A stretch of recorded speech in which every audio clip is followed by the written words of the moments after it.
Hello. Well, oh, you're talking already. I'm here with Gizmo, and it is August 26th, 2011. And this is a response video to a Christian theist by the name of Mark, who I and other people are having a discussion with online. So I'm going to read. I thought about writing a written response, but I thought a video one would be easier to do and not require as much time on my part. And because it looks like Mark is nearly as, or maybe even more than, long-winded than I am with written responses, and well, I didn't think that was possible, but it looks like, nevertheless, it might be in this case. So, um, okay, so let's get going. All right. So this person named Mark is corresponding with various people. Most of the people he's corresponding with are humanists, naturalists, atheists, whatever, secularists, and Mark is a Bible-believing Christian. So I'm going to be responding to what Mark is saying to some other people and to me about some various issues. Okay. So then Mark talks about a concept of philosophical evidence, and I'm not really sure what philosophical evidence is. There's no such thing really as philosophical evidence. It's just, unless the evidence is based in observation or cogent mathematics, um, basic science, but you can't just have evidence from philosophy alone. Um, in fact, you can get into a lot of trouble if all you do is philosophize about things and not make observations about things or have some mathematical basis for things, combination of the two. But just philosophy alone is not evidence, not unless it touches upon the real world or or is a theory that seems to line up with past observations and whatnot. Okay. Um, then he says that he believes the Bible to be the Word of God due to what he sees as conclusively certain philosophical observations and logical deductions. And he says, thus, I see my position as completely rational. Well, most people, especially theists, see their position as completely rational because that's their view, and their brain is essentially running a piece of human brain software, and that brain software can come up with uh, all sorts of justifications for their belief, and it also has a defense mechanisms built in to maintain the belief. And so what you see as completely rational could be viewed as irrational by someone who has a different brain software running in their brain. But one key question is your belief falsifiable? Can you state what it will take to falsify your belief? And if the answer is no, then that shows there's even a bigger problem with the meme set that happens to be occupying your brain at the time. Usually, people who are atheists can't state what it will take to falsify their belief. What will it take for me to believe in the Mormon God, or the Christian God, or the Jewish God, or the Islamic God? I can state exactly what it will take, and um, and then there's wider definitions for the word God.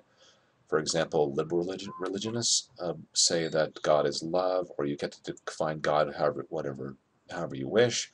God is love, God is sex, God is the universe. In those cases, I have no problem with saying I believe in God if by God they mean the universe, or love, or sex, or a feeling of connectedness with all of creation. And those views are in fact compatible with science. But if you examine the history of science and religion in the West, you'll see that in the past, religion had edicts and dictates about how we weren't supposed to try to learn about the natural world. That's why Galileo got into trouble, and why people after him got into trouble, why people today still get into trouble with things like stem cell research, because people's religion is trumping their own natural sense of morality, and it's trumping reason, um, and basically, if you put the cart before the horse, which is what religion does, if you have a conclusion in mind that you state must always be adhered to, then you're not doing valid science. Okay. All right. So then he says, all that naturalism requires at the outset is the testable belief that we can understand the world around us through a scientific process. No, that's not what naturalism is about. Naturalism doesn't require anything. Naturalism just states that, let's say, it's the view that everything is natural and that things can be understood through natural processes. And there are theistic religions that don't state that their God is supernatural, and there are subsets of people in religions who think that their concept of their God is compatible with a natural view of things. So, but there are also theists who believe that their God can change the laws of nature at whim and can be so-called supernatural. But and also there might be aspects of the universe which are not testable because maybe our technology will never be advanced enough to test them. Now, one example of that is the concept of a multiverse, or what happened before the Big Bang. Maybe we will eventually develop the technology to test for those things, but just because we aren't sure about those things doesn't mean that Jesus was real or that anyone but men wrote the Bible and so on. And even bringing that concept up shows that the person is trying to blow smoke as a defensive mechanism, because whether or not there was a giant turbine in the sky kicking universes out of its rear end doesn't mean the Christian Bible is true, or that Muhammad was God's true prophet and helped Muhammad write the Quran, and so on and so on, ad infinitum for every religion of that type. Okay, a religion that has this prophet type dude who writes things and does stuff and whatever. So just because we don't know what happens before the Big Bang doesn't mean any one view of that is correct. Okay, so, and then he says, the biblical Christian worldview also holds that we can understand the world through a scientific process. Combined with philosophical reasoning, yes indeed, but when you can make the combining, it then becomes a non-scientific process. The Christian worldview requires that science conform to its worldview, and therefore it's not a scientific worldview, my dear.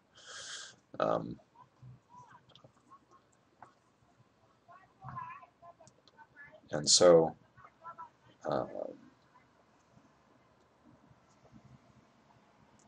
yeah, so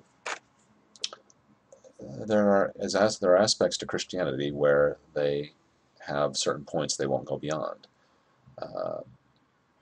Although liberal Christianity is finding ways to go beyond it, like the liberal Christians who have conceded that maybe if their Jesus existed, he wasn't divine, maybe the Bible really wasn't written by God, it was just kind of a good book that would be good to read, or maybe it was somehow lightly influenced by God, but it's mostly allegorical.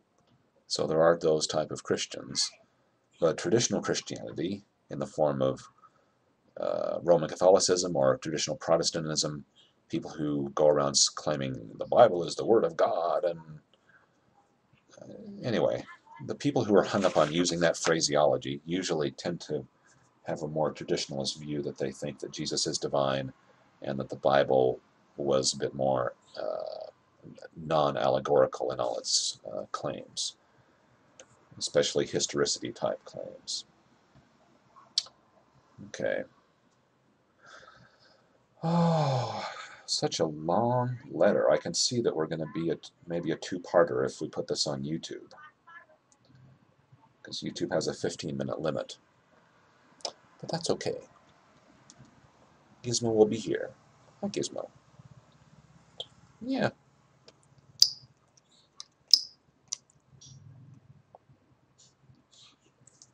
Okay.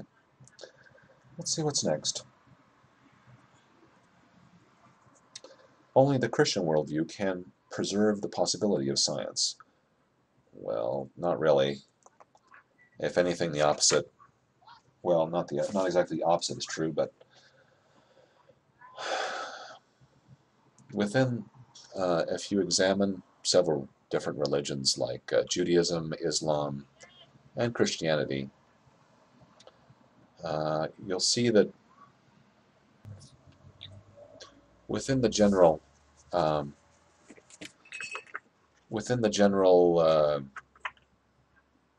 frame of people who were Christian, they were allowed to and or succeeded in having science progress and flourish.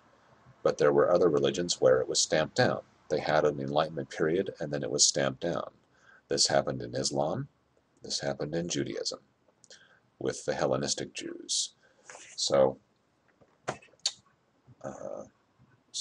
religion, and with the beginnings of the Enlightenment, with people like Galileo, the church wasn't really happy about him actually opening up his eyes and seeing what things were like in the real world. It wanted to have a monopoly over the view that the Earth was at the center of everything and that the sun revolved around the Earth, and they didn't want people to open their eyes and challenge that view. And so, in that context, just how compatible was religion with science? Well, it was pretty much against science. It was trying to suppress science. And it did that because it wanted power, and it wanted a monopoly on the truth, and it still does. And the only reason this had to change, very reluctantly changed, but the only reason it has had to change is because science has shown itself to be so successful as a method of separating fact from fiction. Okay? So you don't separate fact from fiction by claiming that a certain book is the word of some all-knowing, all-powerful alien. And if you're going to make a claim like that, you need to have better evidence. And so far, the only evidence people have is, let's see, what did you call it? Philosophical evidence. Well, there's no such thing as just solely philosophical evidence. Your brain can be running a certain piece of human brain software, and it can kick out all sorts of so-called philosophical evidences. Now, I was exposed to that firsthand as a Mormon. If you, in the Book of Mormon, you read Moroni 10, 3 through 5, it says that one philosophical evidence in Mormonism is you pray to the Mormon God to ask if the Book of Mormon is true, and if he gives you a warm fuzzy in your bosom, the answer is yes. Okay?